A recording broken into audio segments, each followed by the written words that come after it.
हमारा आज का ये वीडियो उन स्टूडेंट के लिए है जो कि BSc third year 5th semester के स्टूडेंट हैं और उन्होंने बॉटनी सब्जेक्ट लिया हुआ है। तो आज के इस वीडियो में मैं आप सभी के लिए आपके जो बॉटनी का सेकंड पेपर है जिसका टाइटल है molecular biology and bio informatics, इस पेपर से रिलेटेड मैं आप सभी के लिए लेकर आया हूँ मोस्ट इम्पॉर्टेंट क्वेश्चन।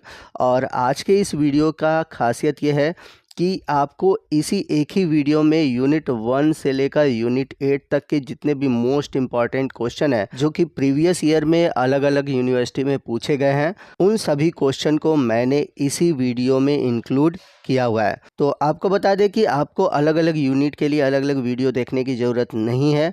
आपको एक ही वीडियो में पूरे यूनिट फर्स्ट से लेकर 8 तक के मोस्ट इम्पॉर्टेंट शॉर्ट टाइप और लॉन्ग टाइप के क्वेश्चन मिलेंगे। तो जिनके एग्ज़ाम रिटन होने वाले हैं उनके लिए आज का ये वीडियो बहुत ही इम्पॉर्टेंट है। तो वीडियो को ध्यान से देखिएगा, पूरा देखिएगा, वीडियो को स्किप मत कीजिएगा। तो आइए चलते हैं क्वेश्चन की ओर। तो सबसे पहला जो यूनिट है वो है जेनेटिक मटेरियल यानी कि अनुवांशिक पदार्थ।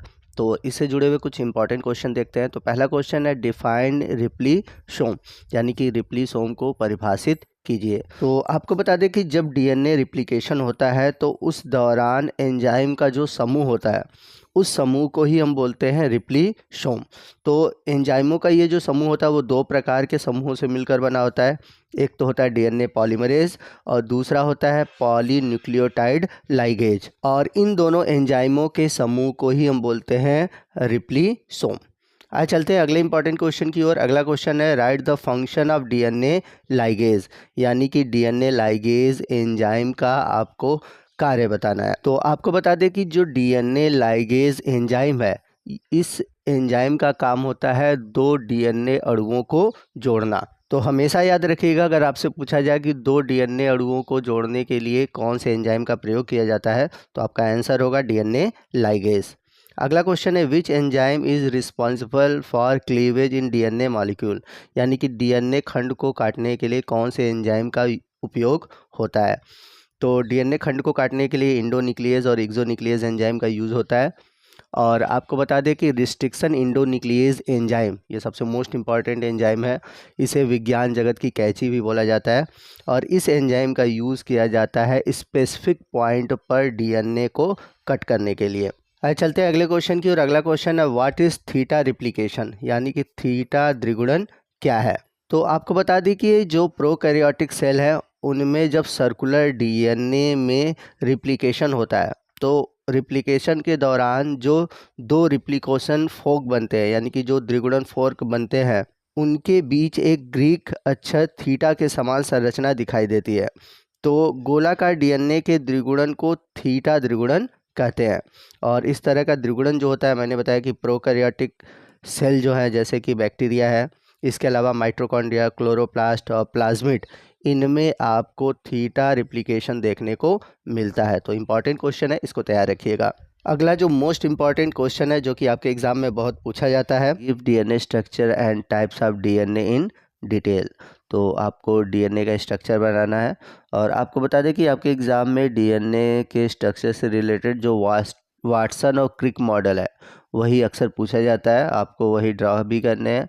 और जो डीएनए के टाइप्स है आपने पढ़ा होगा ए डीएनए, बी डीएनए, सी डीएनए, जेड डीएनए।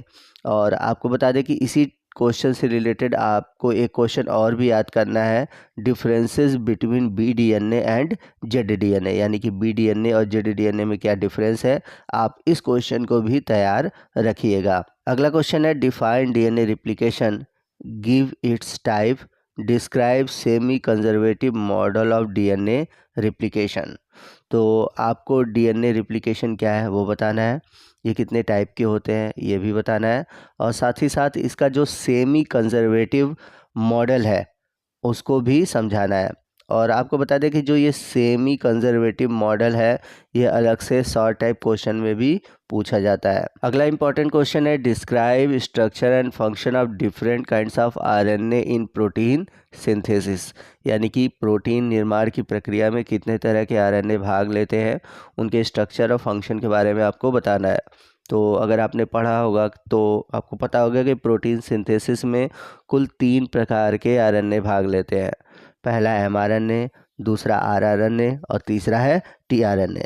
और यहाँ पर मैं आपको एक चीज़ और बता दूँ कि tRNA का जो क्लोवर लीफ मॉडल है ये भी बहुत पूछा जाता है, तो क्लोवर लीफ मॉडल आप ज़रूर पढ़ लीजिएगा, ये भी एक इम्पॉर्टेंट क्वेश्चन है। चलते हैं अगले क्वेश्चन की ओर। अगला जो क्वेश्चन है, right and brief account on.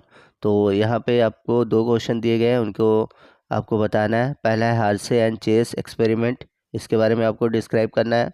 तो यहाँ पर आपको बता दूँ कि जो हमारे स्टूडेंट या जो हमारे व्यूअर्स हमारे चैनल पर नए हैं और उनको अगर नहीं पता है, तो आपके जो फर्स्ट पेपर है, आपके BSc third year 5th semester zoology का जो फर्स्ट पेपर है, सेकंड पेपर है, तो आपके सिलेबस में मेंशन जितनी भी चीज़ें हैं, जितने भी टॉपिक है, उन सभी टॉपिक पे हमारे चैनल में वीडियो मिल जाएंगे। आप हमारे चैनल की प्लेलिस्ट में जाए, आपको हर एक टॉपिक से रिलेटेड वीडियो मिलेंगे, तो आप हर एक क्वेश्चन के आंसर आप हमारे चैनल पे पा सकते हैं। तो एक बार ज़रूर हमारे चैनल के प्लेलिस्ट को चेक करिएगा। अगला जो क्वेश्चन है ये भी शॉर्ट आंसर है, और क्वेश्चन है सेमी डिसकंटिन्यूअस रिप्लिकेशन। तो आपको सेमी डिसकंटिन्यूअस रिप्लिकेशन के बारे में बताना है। चलते हैं अगले इंपॉर्टेंट क्वेश्चन की ओर। अगला जो इंपॉर्टेंट क्वेश्चन है वो है ओकाजाकी फ्रेगमेंट। बहुत ही इंपॉर्टेंट क्वेश्चन है दोस्तों, ये क्वेश्चन बहुत पूछा जाता है कि ओकाजाकी फ्रेगमेंट क्या है। तो अगर आपने डीएनए रिप्लिकेशन पढ़ा है तो आपको पता होगा कि डीएनए रिप्लिकेशन के दौरान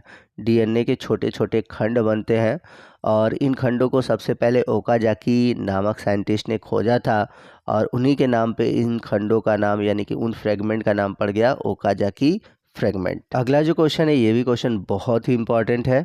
अगला क्वेश्चन है कोर्नबर्ग।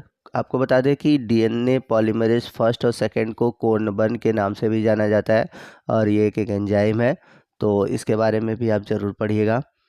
अगला क्वेश्चन है बाई डायरेक्शनल रिप्लिकेशन। तो बाई डायरेक्शनल रिप्लिकेशन क्या होता है। अगला इंपॉर्टेंट क्वेश्चन है थीटा मोड ऑफ रिप्लिकेशन, यानी कि थीटा मोड ऑफ रिप्लिकेशन क्या होता है, और ये आपके सिलेबस में मेंशन है, तो ये भी क्वेश्चन बहुत ही इम्पॉर्टेंट है। चलते हैं अगले क्वेश्चन की ओर। अगला क्वेश्चन है replication of linear double standard DNA, यानी कि जो लीनियर डबल स्टैंडर्ड डीएनए है उसमें रिप्लिकेशन कैसे होता है। तो दोस्तों क्वेश्चन थोड़ा सा टर्न किया हुआ है, आप इसमें कंफ्यूज मत होइएगा, आंसर आपका वही है रिप्लिकेशन वाला, यानी कि डबल स्टैंडर्ड रिप्लिकेशन क्या है, लीनियर में क्या है, सर्कुलर में क्या है, इन सभी चीज़ों से क्वेश्चन में आप कंफ्यूज मत होइएगा। लीनियर, सर्कुलर, बस ये डिपेंड कर रहा है कि कौन सा प्रोकैरियोटिक सेल है, कौन सा यूकैरियोटिक सेल है। तो आपको ये पता होना चाहिए कि प्रोकैरियोटिक सेल में किस तरह का रिप्लिकेशन होता है और यूकैरियोटिक सेल में किस तरह का रिप्लिकेशन होता है। और लास्ट इंपॉर्टेंट क्वेश्चन है वो है टीलोमियर रिप्लिकेशन। तो टीलोमियर रिप्लिकेशन क्या होता है, अगर आपने पढ़ा है तो आप इसको ज़रूर एक बार याद कर लीजिएगा। और ये क्वेश्चन बहुत इंपॉर्टेंट तो नहीं है, बट इसको आप तैयार रखिएगा, में भी हो सकता है कि आपके एग्ज़ाम में इससे क्वेश्चन आ जाए। आइए चलते हैं यूनिट सेकंड की ओर। यूनिट सेकंड का टाइटल है transcription and regulation of gene expression, यानी कि अनुलेखन तथा जीन अभिव्यक्ति और नियंत्रण। तो इससे जुड़े हुए आइए सबसे पहले शॉर्ट टाइप क्वेश्चन देखते हैं। तो सबसे पहला क्वेश्चन है नॉनसेंस कोडॉन से आप क्या समझते हैं। तो आपको बस इतना याद रखना है कि नॉनसेंस कोडॉन वे कोडॉन होते हैं जो कि प्रोटीन सिंथेसिस के दौरान प्रोटीन के निर्माण को रोक देते हैं, और ये 3 कोडॉन है UAG, UAA और UGA। इन तीनों का नाम आप याद रखिएगा, बहुत ही इंपॉर्टेंट है। ये तीनों जो कोडॉन है ये स्टॉप कोडॉन के नाम से भी जाने जाते हैं। अगला क्वेश्चन है right a very short note on the function of RNA polymerase. तो RNA पॉलीमरेज के फंक्शन के बारे में पूछा हुआ है आपसे। तो आपको बता दें कि जो RNA पॉलीमरेज एंजाइम है ये एक बहुत ही इंपॉर्टेंट एंजाइम है जो कि ट्रांसक्रिप्शन के दौरान, चाहे वो प्रोकैरियोटिक हो चाहे यूकैरियोटिक हो, उसे इनिशिएट करता है, यानी कि प्रारंभ करता है, और ये एक तरह से कम्प्लीमेंट्री चेन बनाता है DNA के लिए। चलते हैं अगले क्वेश्चन की ओर। अगला क्वेश्चन है what do you understand by non ambiguous codon, यानी कि असंदिग्धता से आप क्या समझते हैं। तो नॉन एम्बिग्यूज वे कोडॉन होते हैं जो कि एक ही अमीनो अम्ल के लिए होते हैं, और वह अमीनो अम्ल चाहे किसी भी स्थान पर हो। चलते हैं अगले क्वेश्चन की ओर। अगला क्वेश्चन है प्रोकैरियोट और यूकैरियोट में आरंभिक कोडॉन क्या है। What is initiation codon in prokaryotic cell and eukaryotic cell. तो प्रोकैरियोटिक सेल में जो इनिशिएशन कोडॉन है वो है AUG, और यूकैरियोटिक सेल के लिए इनिशिएशन कोडॉन है GUG। तो चलते हैं लॉन्ग क्वेश्चन की ओर। पहला है define genetic code, give its feature. तो आपको जेनेटिक कोड के बारे में बताना है और इसके जो फीचर्स हैं उनको भी डिस्क्राइब करना है। बहुत ही इंपॉर्टेंट क्वेश्चन है दोस्तों, आप इस क्वेश्चन को जरूर याद रखिएगा। अगला क्वेश्चन है give an account of gene expression in pro and eukaryotes. तो प्रो और यूकैरियोट्स में जो जीन एक्सप्रेशन का तरीका है, यानी कि जीन अभिव्यक्ति की जो विधि है, आपको बतानी है। और आपको बता दें कि ये प्रोकैरियोट और यूकैरियोट में वैसे भी अलग अलग आएगा। खासकर प्रोकैरियोट के लिए आपको लैक ओपेरॉन मॉडल याद रखना है, ये बहुत ही इंपॉर्टेंट है। अगला इंपॉर्टेंट क्वेश्चन है right short note on vowel hypothesis. तो आपको वॉबल हाइपोथेसिस के बारे में बताना है, इंपॉर्टेंट क्वेश्चन है। अगला क्वेश्चन है what is operon model, give its mechanism of action. जैसा कि मैंने बताया था कि जो ओपेरॉन मॉडल है बहुत ही इंपॉर्टेंट है, तो इसके बारे में बताना है, इसका जो मैकेनिज्म ऑफ एक्शन है उसके बारे में भी बताना है। और लैक ओपेरॉन से जुड़ा हुआ क्वेश्चन है right short note on lac operon. और जो लास्ट क्वेश्चन है इंपॉर्टेंट इस यूनिट का, वो है right notes on tryptophan operon. तो ट्रिप्टोफैन ओपेरॉन ये आपके सिलेबस में मेंशन है, तो इसके पूछने के जो चांसेस है वो कम है, 10% चांसेस है, लेकिन लैक ओपेरॉन मॉडल ज़्यादा पूछा जाता है, तो आप इसको याद रखिएगा। आइए चलते हैं यूनिट 3 की ओर, जिसका टाइटल है principle and technique of genetic engineering. तो इससे जुड़े हुए सबसे पहले शॉर्ट टाइप क्वेश्चन देखते हैं। पहला क्वेश्चन है डिस्क्राइब DNA फिंगरप्रिंटिंग। तो ये जो टॉपिक है इससे आपके एग्जाम में लॉन्ग क्वेश्चन भी पूछे जा सकते हैं, तो इम्पॉर्टेंट टॉपिक है, बहुत ही इंपॉर्टेंट टॉपिक है मैं कहूँगा। इसके अलावा कुछ शॉर्ट क्वेश्चन और भी पूछे जा सकते हैं, जैसे कि आपको शॉर्ट नोट लिखने के लिए आ गया RFLPS और RADPS और SNPS। तो ये सभी क्या होते हैं, बड़े इंपॉर्टेंट है। और अगर आपको इसका फुल फॉर्म पता है तो प्लीज़ कमेंट करिएगा, अगर नहीं भी पता है तो कमेंट करके बताइएगा, मैं आपको इसका आंसर कमेंट करके कमेंट बॉक्स में बताऊंगा। और इसके अलावा दो बहुत ही इंपॉर्टेंट टॉपिक है, एक तो है एलिसा टेस्ट, ये भी बहुत इंपॉर्टेंट है, दूसरा है PCR टेक्निक। तो PCR टेक्निक से ही जुड़ा हुआ लॉन्ग क्वेश्चन आपके एग्जाम में पूछा जाता है, what is PCR, describe the Maxam and Gilbert and Sanger's method of PCR। तो आपको PCR क्या है ये बताना है, और मैक्सम, गिलबर्ट और सेंगर्स का PCR के लिए कौन सा मेथड है इसके बारे में भी डिस्क्राइब करना है। इसके बाद अगला जो मोस्ट इंपॉर्टेंट क्वेश्चन है जो कि एग्जाम में बहुत पूछा जाता है, क्वेश्चन है describe hybridoma technique for the production of monoclonal antibodies. यानी कि हाइब्रिडोमा टेक्निक है क्या, उसके बारे में आपको डिस्क्राइब करना है। इसके अलावा मोनोक्लोनल एंटीबॉडी बनाने के लिए जो हाइब्रिडोमा टेक्निक है उसके बारे में भी बताना है। तो बहुत इंपॉर्टेंट क्वेश्चन है दोस्तों, इसको आप तैयार रखिएगा, इस टॉपिक को ज़रूर याद रखिएगा। चलते हैं अगले क्वेश्चन की ओर। Describe various type of blotting technique. आपको ब्लॉटिंग टेक्निक के बारे में बताना है। तो ब्लॉटिंग टेक्निक से जुड़े जो साउदर्न नॉर्दर्न टेक्निक है, इस टॉपिक से रिलेटेड मैं डिटेल में वीडियो बनाया हूँ, आप चाहे तो हमारे चैनल के प्लेलिस्ट में जाए, आपको वीडियो मिल जाएंगे। चलते हैं यूनिट 4 की ओर, जिसका टाइटल है एप्लीकेशन ऑफ जेनेटिक इंजीनियरिंग, यानी कि अनुवांशिकी अभियांत्रिकी के क्या अनुप्रयोग है। तो इस टॉपिक से रिलेटेड क्वेश्चन बहुत पूछा जाता है, ट्रांसजेनिक प्लांट के बारे में या फिर ट्रांसजेनिक क्रॉप के बारे में। तो अगर आप ट्रांसजेनिक प्लांट के बारे में पढ़ रहे हैं तो उसी से रिलेटेड एक टॉपिक है BT कॉटन। तो आप BT कॉटन जरूर तैयार रखिएगा, बहुत ही इंपॉर्टेंट क्वेश्चन है। और इसके अलावा फ्लेवर सेवर टोमेटो भी पूछा जाता है। और एक और टॉपिक है जो कि बहुत ही इम्पॉर्टेंट है, वो है सुपर बग बैक्टीरिया। अगर आपने सुपर बग बैक्टीरिया पढ़ा है तो अच्छी बात है, अगर आपने नहीं पढ़ा है तो प्लीज़ आप उसको पढ़ लीजिए, क्योंकि आपके एग्ज़ाम में इस टॉपिक से रिलेटेड क्वेश्चन पूछे जा सकते हैं। तो BT कॉटन, सुपर बग और फ्लेवर सेवर टोमेटो, ये सभी टॉपिक आप ज़रूर याद रखिए।